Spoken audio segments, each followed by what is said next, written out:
2019 was also able to take top 8, and I think the best achievement there on the board, 2019 World Top 8 as well. That is a finish that not many players ever get to defeat.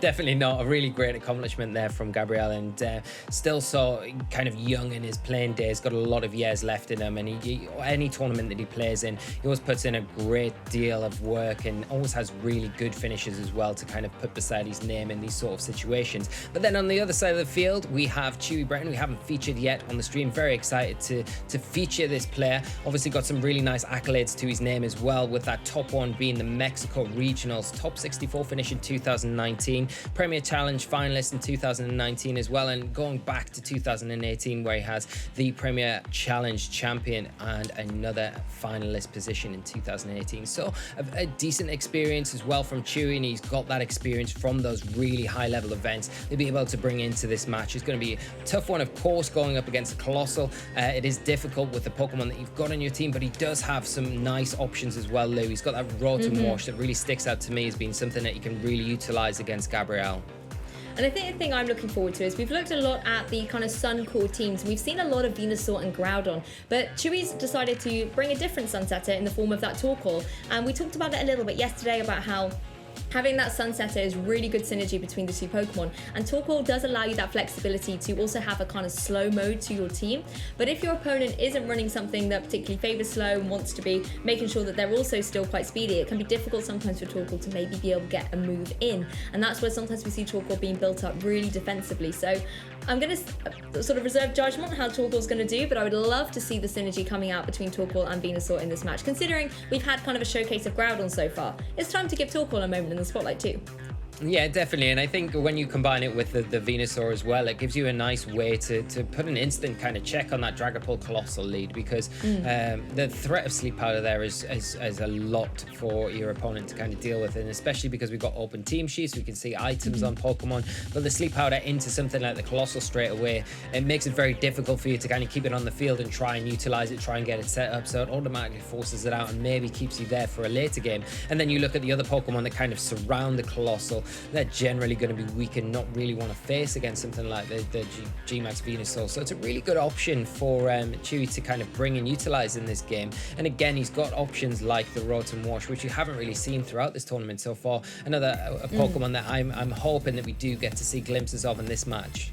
Yeah, we've only really seen Rotom Heat so far, so it's good to be able to showcase some Rotom Wash. So let's jump into game one and see if some of the top picks that Lee and I have set our sights on are going to be able to jump out into this match. Chuy is leading out with that Rotom to our delight, paired up with the Dragapult. Whereas on the opposing side of the field for Gabriel, there is Colossal and Urshifu, and this looks like a very classic setup combination, Lee. Yeah, you're going to see potentially an Aqua Jet here into the Colossal, activate that Steam Engine, activate the weakness policy, and then the Colossal, G-Max Colossal, is set to get going in this game and make it very difficult for Chuy straight off the bat. But the thing is, Chuy has some nice options here. Obviously got the Rotom Wash, could decide to Dynamax that, and he could throw in a big Max Vortex, or Max Geyser, sorry, into that G-Max Colossal slot, which will be a big threat for Gabriel to kind of keep in mind going into this first turn. That's the thing, if you are Gabriel Agati and want to set up your Colossal, if you're Chuy, then you have to commit to that Rotom. You have to maybe try and make sure that it's going to hit with a water type move, or maybe risk something like a Hydro Pump miss. So it depends if Gabriel is going to be brave and maybe see if they can knock Chuy down into a situation here. But Chuy's actually going to Dynamax up the Dragapult on this occasion, so wants to apply some pressure using that particular Pokemon. And on Gabriel's side, no surprises, Lee, we're going to be able to see a Gigantamax Colossal come into the fray, and I wonder if this is going to be a direct bold setup with using something like the Aqua Jet. Other than the Rotom, there isn't really that much threat coming down to the Colossal. If it can get its activations up, it's going to look formidable going into that next turn as well by having the speed advantage against a Pokemon like the Dragapult. You can see it happening though here. The Aqua Jet has connected. There is no sun in the sky or anything though, so it does deal a considerable amount of damage. That's something that Gabriel has to have in his calculations when maybe having to take an attack. And is able to go for the G-Max Volcalith here, connecting down onto the opposing Rotom here, deals a huge chunk of damage, and of course we'll be able to set up the rocks as well for those residual effects starting to chip away at the end of every turn. Yeah, but the Rotom here showing it being trained extremely well, being able to take that attack very well, you know, even after the weakness policy boost, and then activate its own sort of vein of recovery here. So the Rotom going to be able to get an attack off at least. The Dragapult goes for the max airstream, kind of helping it out with the speed control, and getting ever closer to that Colossal now. And an Eerie Impulse coming out from the Rotom, wash into the Colossal, really just nullifying that special attack boost that it's just received from its weakness policy, Lou. Oh, amazing to see that on Rotom. Really not a popular choice in Rotom. We often see it kind of running Protect over what I think Eerie Impulse will have covered in those move slots there. So nice to see that Chuy does have an option here to kind of make Colossal a little bit less of a threat here and counteract that weakness policy boost. Of course, the speed is up on Gabriel's side of the field, but Dragapult did go for that max airstream, doing a huge chunk of damage to the Urshifu and also critically breaking that focus sash, but boosting up the speed on Chuy's side of the field by 1 point each for Rotom and Dragapult. Yeah, and now the Rotom probably in range now to go down to the residual damage from the G-Max Volcalith. So maybe Chuy wants to just keep it on the field here just to, you know, if it's not targeted, then he'll be able to get at least an attack off. But we are going to see Gabriel not really want to take any risks with a potential Hydro Pump that could come out there and cause further disruption. Yeah, Dragapult going to go for the Max Phantasm here into that Urshifu, pick up the solid KO and obviously lower the defense on Gabriel's Colossal as well. I really like that play by Gabriel, though. Like you said, doesn't risk a potential Hydro Pump, and then if for whatever reason the Rotom did want to switch out, you would have been able to catch the Pokemon on the switch in there with the G-Max Volcalith as well. So a really nice play. Pick KOs on either side, and this is where things get interesting for these players. You now get the opportunity to bring in a Pokemon from the back, change up the ball position a little bit more, and maybe try and support your Dynamax Pokemon that's on the field. Yeah, exactly. And I think like the way that Gabriel went after the Rotom there was just a safe play. And like you say, if you catch anything on the switch in, it's such a bonus at that point. So you know, a lot of players, when Pokemon are so low with the residual damage in effect, you kind of leave those alone. But I think it was worthwhile not doing that this time around. We both see the both players now opting for their restricted of choosing in Series 8 and bringing in their Zacians. So we have the Zacians on the field, obviously both getting that Intrepid Sword boost and both having that +1 attack, making them quite threatening, especially against Dynamax Pokemon or Gigantamax Pokemon that either player is facing down against, because that Behemoth Blade is obviously going to get that boost to its attack on Dynamax Pokemon, doubling damage on Dynamax Pokemon, so it's going to be able to do extremely big amounts of damage. The Dragapult quite threatened here. It does have the Airstream in effect, so it is +1 speed, but the Colossal in a decent position, you know, already, and can threaten the Zacian probably more than the Zacian can threaten the Dragapult. I mean, that's the thing, the Zacians here being the supportive Pokemon and actually going for some defensive play here, not wanting to take any damage from these Dynamax Pokemon here. Colossal going for the Max Flare, of course, it's formidable with its fire typing into that opposing Zacian, even through the Protect, is able to do a decent amount of chip damage there.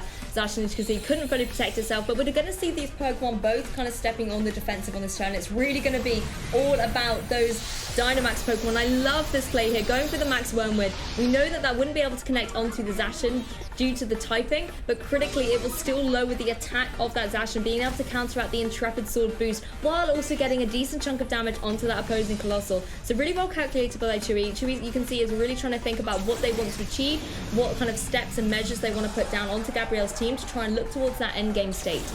Yeah, and the attack drop there is a nice option. You think Chuy's got two options there. You can go for the Airstream or you can go for the Wormwind, and it's probably better off if you don't have something with Intimidate in the back to get the Wormwind into the Colossal. Get some nice damage onto it as well and reduce that attack boost on the opposing Zacian, making it a little bit easier to handle. But you can see already that the residual damage chipping away at both of Chuy's side of the field with those G-Max Volcalith, kind of making it difficult to survive attacks, even though that the Colossal has been reduced in damage with the Eerie Impulse in the sun. The Heat Wave able to pick up the knockout on the Zacian, which is pretty huge.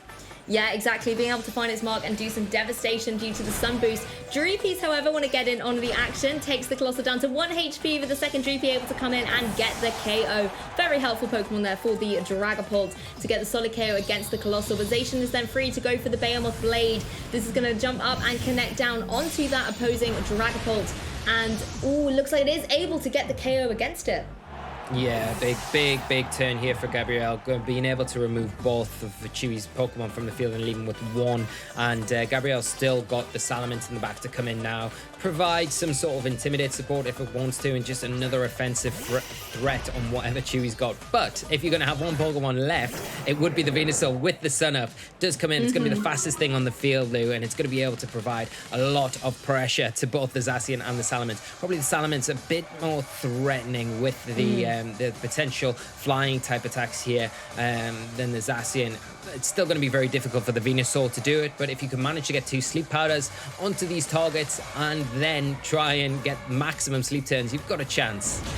Oh, it's actually going to be the Earth Power going straight down into that Zacian. Looks like it's going to be a 2-hit KO, and Venusaur doing a little bit of damage with its recoil as well, thanks to its Life Orb. Behemoth Blade's going to come out from this opposing, from the Zacian into the opposing Venusaur and do a huge chunk of damage, and now it's all really up to Salamence to be able to pick up the KO here and going safely for the Outrage here, knowing it's going to be able to find its mark, taking game 1 for Gabriel Agati. Things could have been very different there with some sleep powders, but looks like Gabriel was able to capitalize on the Earth Power and take game 1. Yeah, and playing the Zacian really well in the end game there, you know. The sleep powder would have complicated things, but I think he got himself into a great position in that end game to kind of close it up and make it difficult for Chuy to really get any sort of momentum from that point.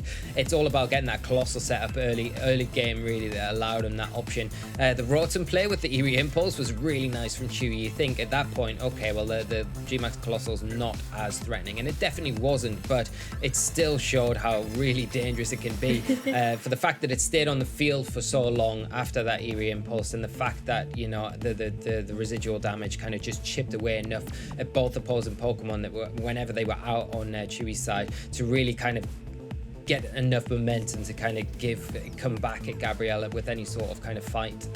Well, let's keep the momentum rolling, Lee, and jump straight into game 2 and see how the end game's going to look up against that particular match. Very interesting choices from that Venusaur there, and we see the Dragapult and Rotom coming out from Chuy. Great to see the Rotom here out in the action once again, paired up with Urshifu and Colossal on Gabriel's side. I wonder, Lee, if we're going to see Colossal try and get its boosts up. You would imagine so, and you think, why not go for the boosts here? You went for it in game 1, it worked out pretty well for you. You've got to contend with something like the Eerie Impulse, obviously, but that Rotom could be a little more threatening as well, because it might not decide to go for the Eerie Impulse. It might this turn decide to go for the Dynamax and go for a Max Geyser into the Colossal, which would be very detrimental. But it's an option for Gabriel here. You can see he is going in between options here, whether he wants to stay on the field of the Colossal or if he wants to switch out. But I think the ball's in Chuy's field now. He doesn't need to go for the Eerie Impulse. It was a nice option, but it didn't really work out as well as he planned here. And I think if he'd removed the Colossal a lot sooner, I think the game would have maybe been a bit easier for him to kind of close out.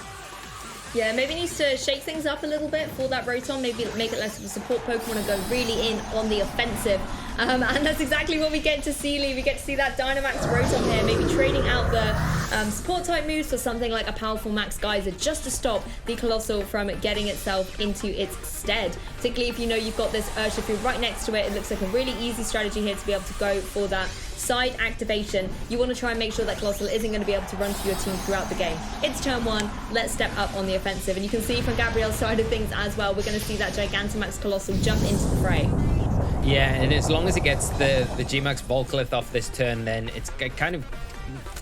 Gigalith's almost done its job, you know. The more turns you get on the field with it is a bonus, really, but you want that residual damage because how he utilized the Zacian last game where it came in and kind of just put that instant pressure on everything, and with the residual damage was enough to kind of clean up everything. The thing with Rotom is it resists Zacian's big steel attack, so it can match up pretty well against it, but we're not going to see the Volcalith here. We're going to see the Overgrowth after the Weakness Policy activation, but the Rotom taking that pretty comfortably.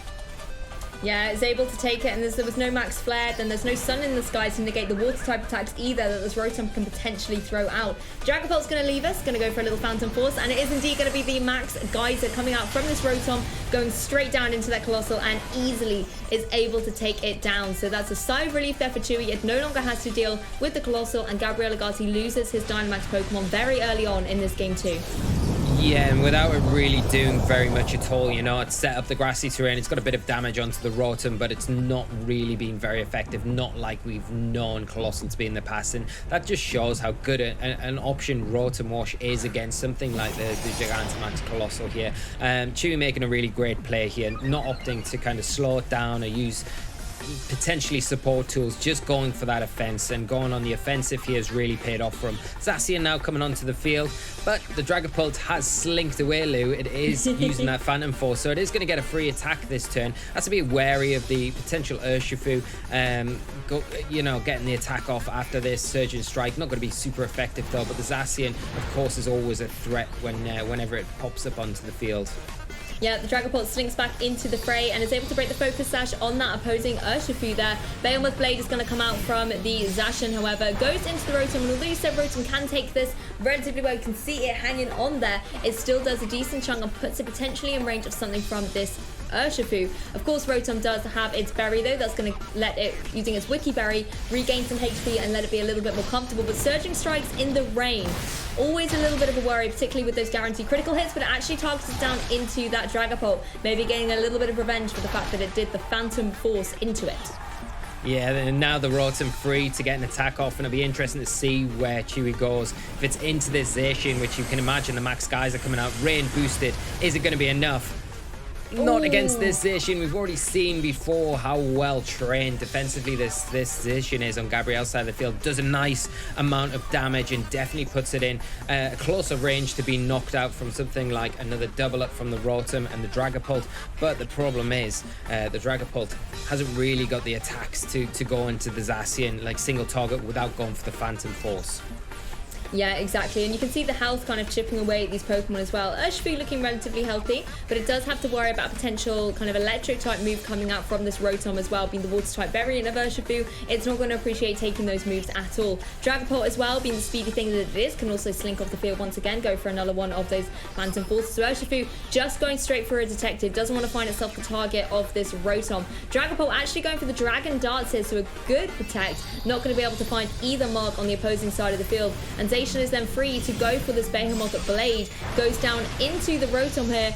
Ooh, Rotom looks like it's able to just hang on. That's exactly what Rotom needs to be able to go for another Max Geyser in the rain, boosting up its water type attacks and find its mark down on that Zacian and pick up a clean KO against it.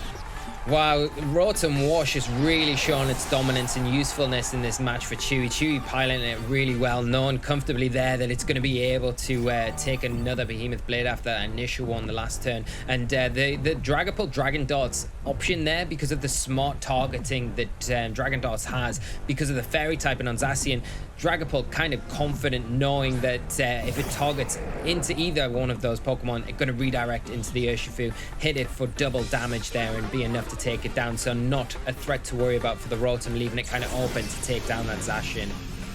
Yeah, and Rotom's Dynamax turns will now end, so it's going to have to rely on being able to hit those critical Hydro Pumps potentially, but I think it's going to be more about those electric type moves. It's able to maybe do some good damage to both Salamence and Urshifu. They don't want to take those electric type moves at all, but Rotom being at such low HP and Urshifu able to capitalize on something like an Aqua Jet could be a little bit difficult here. Dragapult's just going to go straight for the Protect though, playing defensively, and Chuy really does have all the utility with the Pokemon in the back. So even though Rotom is going to fall victim to this Aqua Jet, it does allow Chuy to bring in one of his two remaining Pokemon that are still yet to be revealed from the back. The dual Wimby as well, unable to find its mark thanks to the Protect. Yeah, the Dragapult Protect there, just nice, just biding Chewy's time to make sure that, you know, the Rotom was so low health. It was going to go down whatever hit at that turn. So just allowing something to come in for Chuy here and be the thing that helps kind of clean up this match. And what better Pokemon to come in than the Zacian in this situation, getting that Intrepid Sword boost, and it's going to be able to deal with easily able to deal with the Urshifu or the Salamence here on Gabriel's side of the field. Exactly, being able to keep that +1 attack boost as well. Salamence is already on the field, no switchability for Gabriel. You don't have to worry about any intimidates, and it really is Zacian's room here at the moment. Dragon Dart's going to come out though, going to connect down onto that opposing Urshifu. One Dreepy, followed up by the other one into that Salamence. Does a huge amount of damage thanks to the typing, and Zacian is able to go with the Behemoth Blade to follow up as well and try and pick up a solid KO here for Chuy and just leave one remaining Pokemon for Gabriel, but to no avail. Urshifu able to hang on. Wow, that's a big hang on there, because you know that the Urshifu really good on the defensive side of things as well, just showing that capability there. And obviously with this water typing as well, kind of resists the steel typing from the Zacian, so I'm going to be able to hang on. And now it gets a bit more difficult for Chuy to close this one up against two Pokemon, especially with these surging strikes in the rain that are going to do a lot of damage. Obviously these critical hits coming out every time, and you can see the damage just chipping away at the Zacian, putting it right down here. And now the problem that Zacian has is it can only target one Pokemon at a time. You ignore the other one, and the opposite one will knock you out, unfortunately. Yeah, Zacian breathing a sigh of relief. The grassy terrain is actually still in effect, able to regain a little bit of HP, but won't be able to anymore. It leaves just as I mention it. And like you said there, Lee, the fact that Zacian can only target down one Pokemon does give Gabriel the advantage to now maybe play a little bit more strategically, can go for some kind of protective measures. We know that's not something that Chuy has the luxury of being able to do when you're down against an Urshifu with its ability. Yeah, and that's a problem. And you know, the Venusaur coming onto the fields, really good for the Urshifu matchup, but not so great against the Salamence matchup. Now you can protect the Venusaur completely by just going for the Salamence, but Gabriel could kind of read into that, protect the Salamence here, and then use the Urshifu to attack into the Zacian. You will obviously lose the Urshifu to the Venusaur, but then you've got Salamence versus Venusaur as the endgame with dual wing beats. That could be a way for Gabriel to kind of close this matchup. Well, Urshifu going to go for the Detect. Zacian going for the Behemoth Blade, pulls it down onto that opposing Salamence. Really wants to make sure it's going to protect the Venusaur from taking any of those dual wing beats, and that's exactly what it's able to do. So Venusaur is going to be protected a little bit more going into this next turn. Goes for that Sludge Bomb though, of course not going to be able to find its mark thanks to the Protect. But Urshifu again, in that same kind of precarious situation that we were saying about with Zacian, it can only really target one opposing Pokemon, and Chuy has two of those left on the field. Yeah, and the way that Chuy's kind of preserved that Venusaur till the end game here, and the Zacian as well, has just like pushed him over the edge here. You know, it's made it too difficult for Gabriel to kind of come back in a situation where it looked like almost a kind of given that he was going to be able to close this one out. But all credit to Chuy here tying it up and taking the score to 1-1, meaning that Lou, we're going to be going into game 3, which is excellent news for myself, I'm sure for you, and for all our viewers at home. Yeah, it's nice to be able to showcase as much action as we possibly can here on the Players Cup 3 broadcast. But the thing I really want to champion was the adjustment there with the Rotom from Chuy. Being able to bring it in and switch it up from being supported with Eerie Impulse to just going straight on the offensive with the Max Geyser, which critically, once you've done the first Max Geyser and the rain is there on the battlefield, you can then boost up your water type moves as well. And I think you made a really good point, Lee, as well, about how the Rotom's able to kind of counter the damage that Gabriel really wants to deal out with those Behemoth Blades and with the surging strikes. Rotom can take them much easier than some other Pokemon, particularly when it's in its Dynamax. So it was a great call there from Chuy, and it was amazing to see that actually until the very last couple of turns in that game, we didn't know what his last two remaining Pokemon were. He was able to observe them so well, and that combination of Rotom and Dragapult was really, really key. Yeah, and you I mean, you get to points in that game and you think, has he still